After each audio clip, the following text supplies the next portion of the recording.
Entonces, ¿qué es nacer de nuevo? Es un proceso.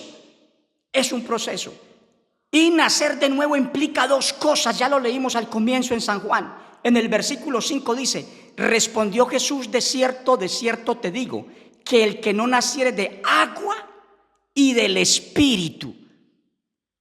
O sea que nacer de nuevo implica nacer de dos cosas: de agua y de Espíritu. Entonces vamos a hablar de estas dos áreas en las que conforman un nacimiento de nuevo: nacer de agua y nacer de Espíritu. Entonces vamos a ver entonces qué es nacer de agua, porque seguramente muchos religiosos, muchos hermanos creyentes de buena fe, piensan cuando se habla de nacer de agua solo en una cosa, que es precisamente agua, o que se hace con agua literalmente hablando. O piensan inmediatamente en el bautismo, en la inmersión en agua, y creen que eso es nacer de agua, y así lo predican muchos y así lo enseñan. Y nacer de agua, ¿qué es? Bautizarse. Y nacer de Espíritu, ¿qué es? Recibir el Espíritu Santo, ser lleno del Espíritu Santo, hablar en lenguas. Eso es nacer del Espíritu, dicen ellos.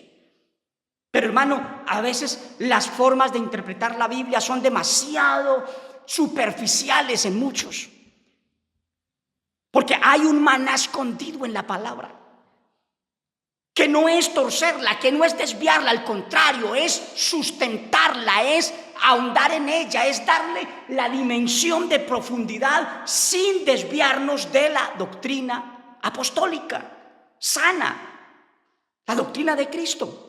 Aleluya. Entonces, ¿qué es nacer de agua? Ya decía, lo primero que muchos piensan entonces es en el bautismo en agua. Pero vamos a ver que nacer de agua es una cosa, y las otras cosas que siguen después en el nuevo nacimiento de una persona son producto del nacer de agua. O sea, nacer de agua es fundamental, porque después de que usted nace de agua, nace de las otras cosas. Nace de las aguas bautismales, pero ya habiendo nacido anteriormente del arrepentimiento. O sea, nacer de agua es nacer de la palabra de el Padre, del Eterno. Nacer de la palabra es nacer de lo que ha dicho o dice nuestro Padre Celestial en las Escrituras. Eso es nacer de agua. Vamos a verlo. Aleluya al Señor. Mire, San Juan 15:3 dice: ya vosotros estáis limpios por la palabra que os he hablado. Aquí no dice ya vosotros estáis limpios por el bautismo en agua, por la inmersión en agua que han recibido. Seguramente ya eran bautizados, pero Él les dice que hay algo que los limpió, que los hizo nacer del agua. Pero es que el agua no es, en el lenguaje espiritual no se aplica nacer de agua a nacer del agua líquida. En el bautismo literal que nos hacemos, necesario, claro que sí. Bíblico, claro que sí. Importante para la salvación, fundamental, claro que sí. Pero nacer de agua es mucho más que eso. Y aquí lo iremos entendiendo. Mire, ya vosotros estáis limpios, ¿por qué? No dice por las aguas bautismales, esas de la inmersión, no. Dice por la palabra que os he hablado. O sea, la palabra que salió de la boca del Maestro y la palabra que ya estaba escrita, la cual Él pregonaba. Esa palabra limpia, es un agua que purifica. Entonces, una persona cuando nace de agua, cuando oye la palabra, cuando esa palabra que tiene poder en sí misma, porque es la palabra del Eterno, del Padre, esa palabra empieza a limpiar, a purificar. Y si usted mira el proceso de las personas en la Biblia, por ejemplo, usted lee detenidamente el capítulo 2 del libro de los Hechos, que muchos solamente empiezan a hablar del nuevo nacimiento cuando leen Hechos 2:38. pero no miran los versículos anteriores a ese. Cuando dice en el 37, por ejemplo, que compungidos de corazón dijeron a Pedro y a los otros apóstoles: varones hermanos, ¿qué haremos? Usted dirá: no, pero es que eso no es tan importante, hermano, eso es fundamental. Porque eso indica de que ellos, mientras oían el discurso del apóstol San Pedro, allá en el aposento alto en Jerusalén, esa palabra los hizo nacer de nuevo. La oyeron con fe, la recibieron con fe, les lavó el cerebro, la mente, esa palabra divina. Esa palabra quitó dudas de sus mentes, esa palabra quitó maldad, quitó inmundicia mental. Esa palabra santificó sus mentes para ya ellos entonces, habiendo nacido de la palabra que oyeron, entonces dieron un fruto. Porque con el corazón se cree, pero con la boca se confiesa. Ellos confesaron que ya habían nacido de la palabra que acababan de escuchar. Y es cuando dicen al apóstol y a los otros: ¿qué haremos? Entonces ahí podemos ir entendiendo que las cosas que hacemos después, que llamamos nacer de nuevo, el arrepentimiento, el bautismo, la llenura del Espíritu Santo, la santificación, todo lo que sigue, eso es producto de nacer de agua y de espíritu, que luego miraremos qué es nacer de espíritu. Muy importante que tengamos en cuenta esto. Entonces, nacer de agua es nacer de la palabra. Para una persona poder entrar al reino de Dios necesita nacer de agua, de la palabra, de lo que está escrito, de lo que dice el Eterno, de lo que dice el Maestro en las Escrituras, de lo que dicen los apóstoles inspirados por el Espíritu Santo. Nacer de la palabra es permitir a la palabra que ella sea la que nos orienta, la que nos dice qué hacer, y no pelear con ella.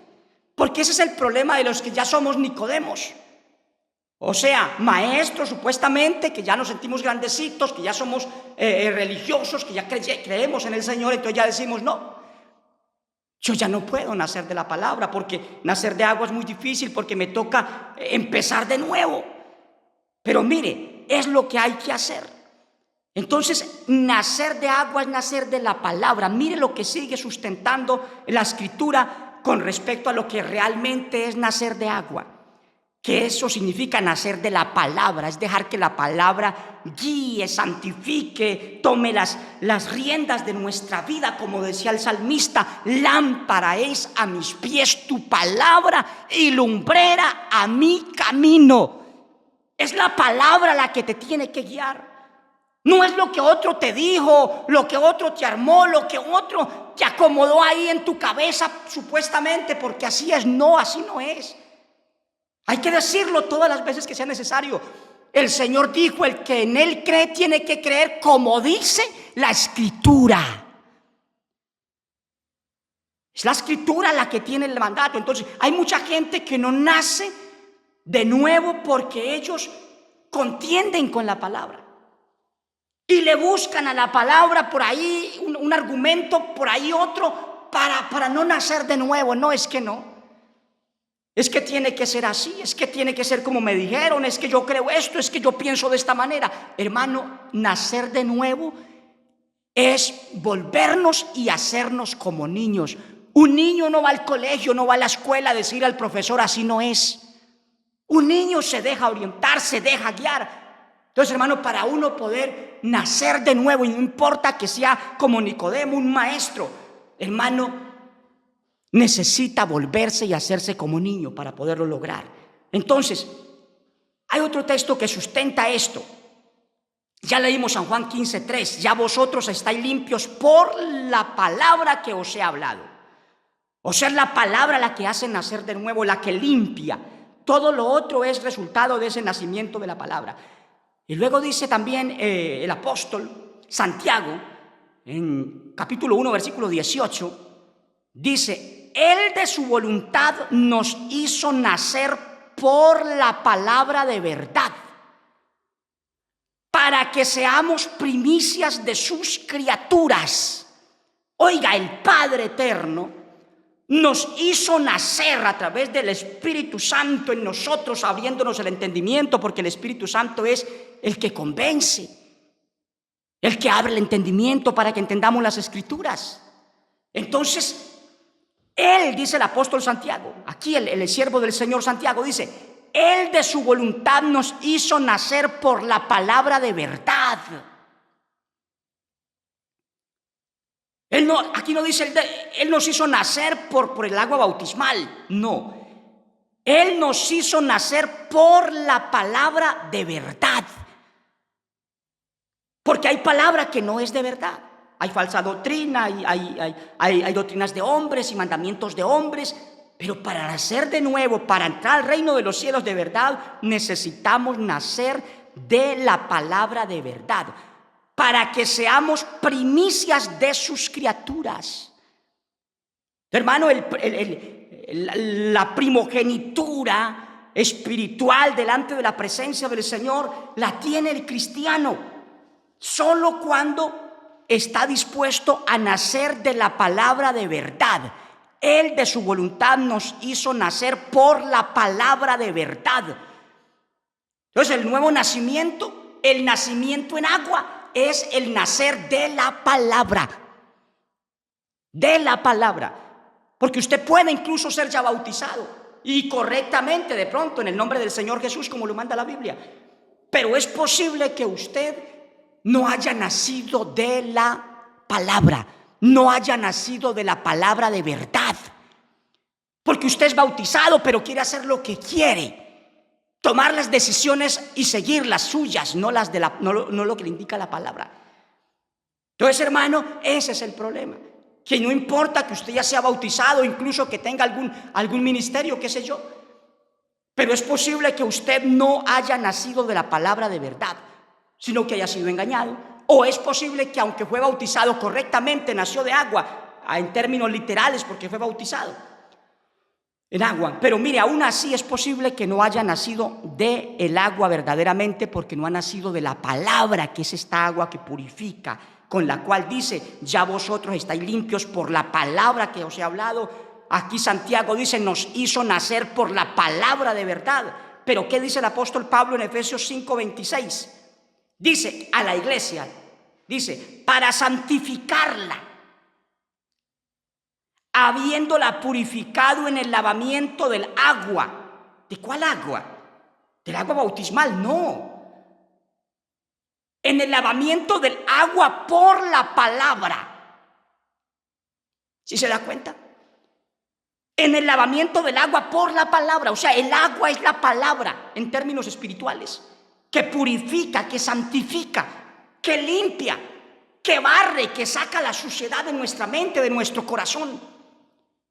Entonces, hermano, nacer de agua realmente es nacer de la palabra de Dios. Entonces, esto es muy importante que lo tengamos en cuenta, porque solo naciendo de agua y de espíritu podemos ser salvos. No hay otra forma. Y nacer del agua, nacer de la palabra, que es lo mismo, es o implica darle las riendas de nuestra vida a la palabra, a lo que dice la Escritura, a lo que realmente dice, sin acomodarla.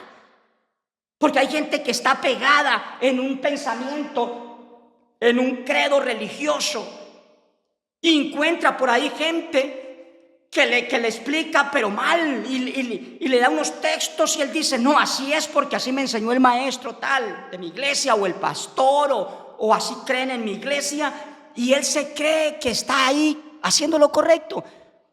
Pero mucha de esa gente no se da cuenta que para creer una fábula, entonces tiene que pasar por encima de cantidad de pasajes bíblicos que le contradicen esa fábula.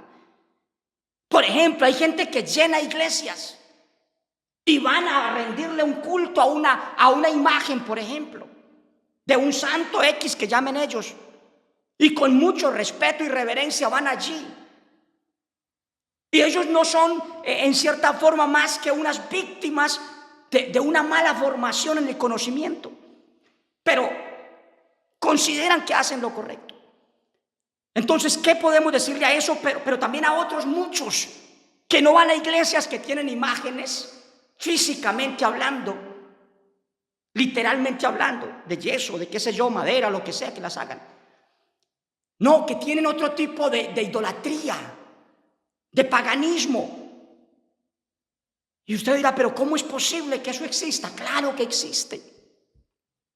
Hay una idolatría que no es imágenes. Un ejemplo, el dinero. La Biblia dice que la avaricia es idolatría. Entonces, ¿por qué no? Hay iglesias que el dinero es un ídolo allí. Y si usted no aporta, no se salva. Si usted no trae la cantidad señalada, no se salva. ¿Usted cree que eso no es idolatría? Cuando se condiciona la salvación de una persona porque da dinero, eso no es lo correcto. El dinero no puede convertirse en una imagen mental para que alguien tenga que rendirle tributo a Dios supuestamente con el dinero. El dinero es una bendición en la iglesia y hay que darlo, pero hay que darlo, dice la Biblia, con alegría. Dios ama al dador alegre. Si alguien lo obligan a dar, eso está pésimamente mal, porque la Biblia dice que Dios ama al dador alegre. Yo tengo que concientizar a las personas de la bendición que es dar a Dios lo que es de Dios, pero no puedo imponerle la ley inclusive para que traiga el dinero, porque hay cristianos y hay inclusive iglesias que usted se acerca y ya tienen allí un sitio donde tienen Malaquías 3:10 y ahí lo tiene. Trae todos los diezmos a la alfolía, hay alimento en mi casa. Y entonces, y yo os abriré las ventanas de los cielos, derramaré sobre vosotros bendición hasta que sobreabunde. Entonces los hermanos ven ese texto y saben lo que dice y dicen, no, yo tengo que darlo porque si no doy obligatoriamente mi diezmo, yo no me salvo. Pero resulta, hermano, que es una mala información en ese sentido que le dan a la persona, porque el diezmo conforme a la ley no es para la iglesia. El diezmo tenemos que mirarlo desde antes de la ley. La Biblia dice que Melquisedec era tipo de Cristo y recibió diezmos. Y Cristo es entonces el Melquisedec del Nuevo Testamento. Entonces, y es nuestro Cristo, es nuestro Salvador. Entonces, la iglesia sí debería darlo. Abraham dio el diezmo cuando no existía la ley. No está mal dar el diezmo. El problema es que se convierta el dinero en un Dios de la iglesia. Si no lo da, si la cantidad señalada, usted no se salva. Y en algunos casos no solamente es el 10%, eso es el voto que el pastor o el ministro escoja. Yo estuve en una iglesia, yo recuerdo que yo no sabía que habían hecho unos votos voluntarios.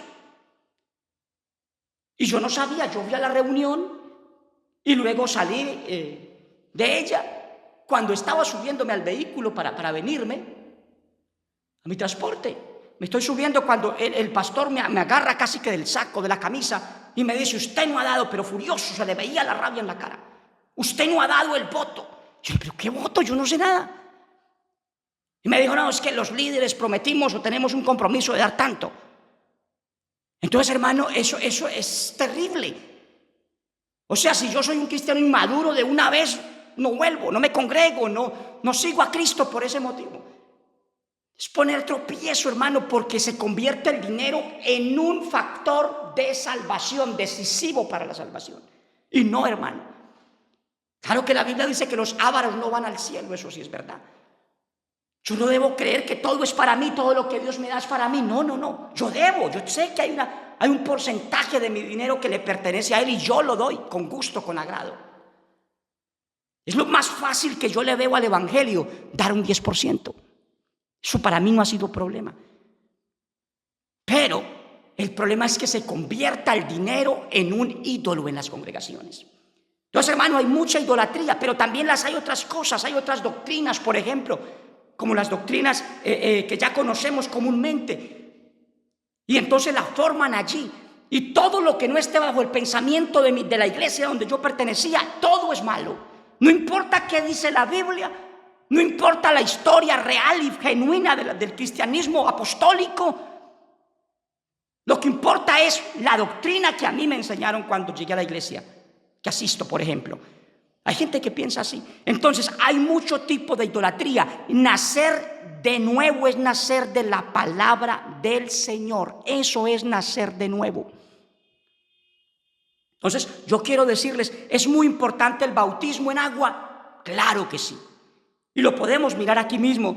Mire, el bautismo bíblico en agua es importantísimo.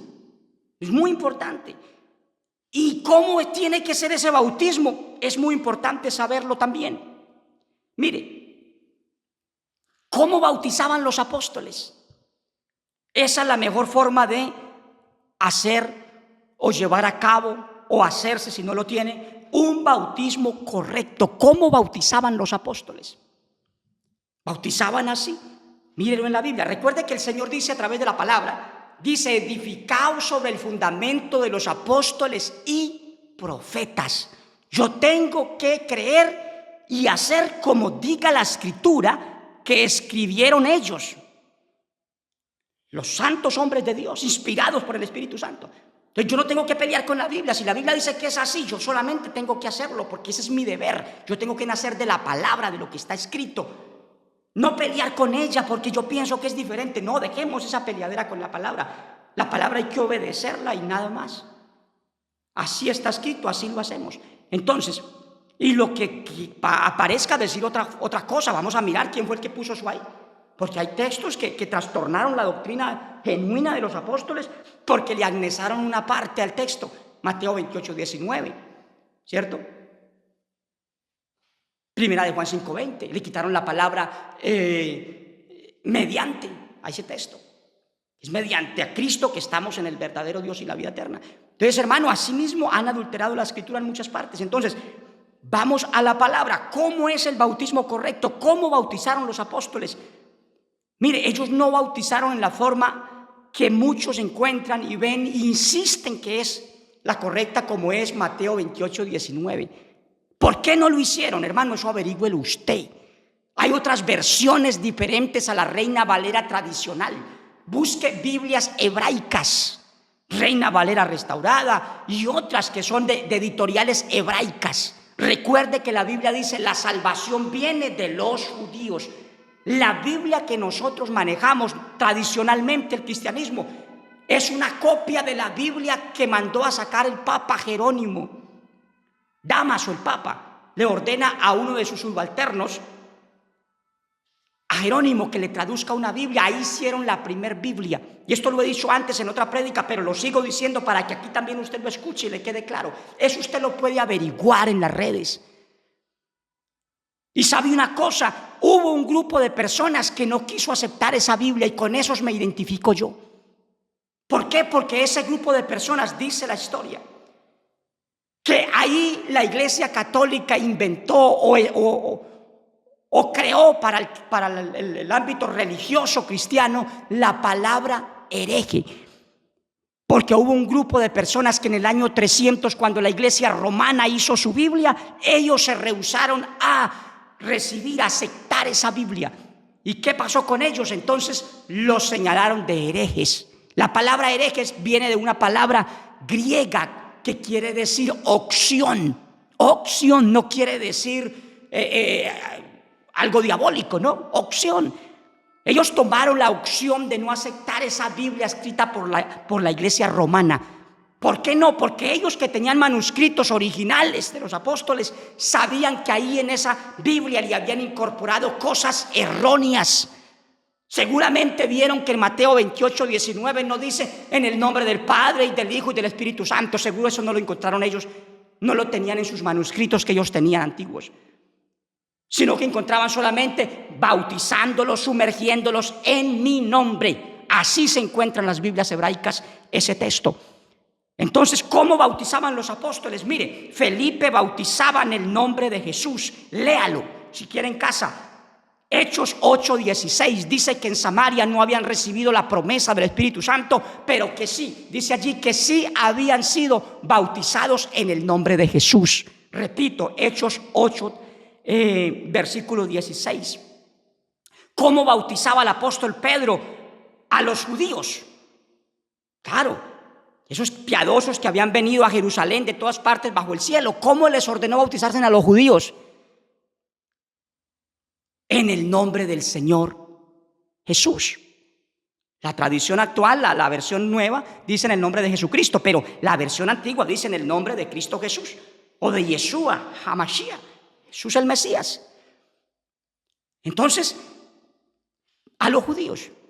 Y escuché una enseñanza donde el pastor hace un estudio, un pastor de un movimiento trinitario, un estudio bien hecho, elaborado, donde dice que el bautismo en el nombre de Jesús era solamente para los judíos, porque ellos tenían que aceptar al Mesías, pero que el bautismo para el pueblo gentil es en el nombre de Padre, Hijo y Espíritu Santo. Eso dice el hombre en esa enseñanza, ese pastor. Pero eso es un error. ¿Por qué? Porque Pedro mandó bautizar a gentiles también en el nombre del Señor Jesús. ¿Qué quiere decir? Que esa enseñanza es falsa. Si usted la encuentra en internet, no le crea a ese pastor. Porque él dice, mire, es que el bautismo correcto para el pueblo gentil es en el nombre del Padre, de Hijo y Espíritu Santo, porque así dijo el Señor en Mateo 28, 19. Pero ese pastor está mintiendo, porque él debe saber que en los manuscritos originales no está esa parte que dice en el nombre del Padre, de Hijo y Espíritu Santo. Eso se lo agnesaron. Supuestamente, o lo más seguro que fue a partir del año 300, cuando la iglesia romana hizo su Biblia. Y de ahí sacaron copias, supuestamente, evangélicas también después, pero siempre tomadas de ahí mismo, de esa Biblia romana. Entonces, ¿qué hay que hacer ahora? Hermano, no confiarnos en los hombres, sino en lo que diga la palabra de Dios, pero la palabra pura. Por eso hay que desear la leche espiritual no adulterada. Entonces, ¿qué hay que decir sobre esto? Pedro también mandó bautizar a los gentiles. En Hechos capítulo 10 versículo 48, en la casa de Cornelio eran gentiles, no judíos, y Pedro los mandó bautizar, dice allí, en el nombre del Señor Jesús. Léalo usted, hermano, si usted no cree esto, léalo usted en su Biblia. O sea que el bautismo en el nombre de Jesús, Pedro lo aplicó para los judíos ahí en Jerusalén el día de Pentecostés, pero también lo aplicó para los gentiles. Se cree que 10 años después, allá en la casa de Cornelio, allá a ese gentil romano y a toda su familia, todos eran gentiles como nosotros, no romanos, no cristianos judíos convertidos al cristianismo, no, eran romanos, y los bautizó en el nombre, o los mandó bautizar en el nombre del Señor Jesús. Hechos capítulo 10 versículo 48. Pero Pablo, el apóstol, a los gentiles, ¿qué mandó hacer él? También en el nombre del Señor Jesús. Usted lo puede leer, Hechos 19, 4 al 6, Hechos 19, 4 al 6, mandó bautizarlos en el nombre del Señor Jesús a unos de Éfeso, no eran judíos, eran de Éfeso, los mandó bautizar en el nombre del Señor Jesús. Entonces no pelee con la Biblia, estimado hermano y amigo. No, la Biblia dice en el nombre de Jesús, bautícese en el nombre de Jesús. Luego entonces, hermano, creo que ya el tiempo aquí se me está agotando. Entonces seguiremos hablando en la próxima sección de este mismo tema. Seguiremos hablando qué representa el bautismo en agua. Muy importante. Luego veremos también el nacimiento de espíritu. Eso sí que es bien importante también, igual que lo demás. El nacimiento, ¿qué es nacer de espíritu? Lo estaremos estudiando en la próxima sección con la ayuda del Señor. Entonces, hermano, este tema de nacer de nuevo es sumamente importante y lo seguiremos estudiando próximamente para terminar este estudio y compartirlo a todas las naciones. Amados y amigos, hermanos y amigos, el Señor me los bendiga. Muchas gracias por escuchar este mensaje.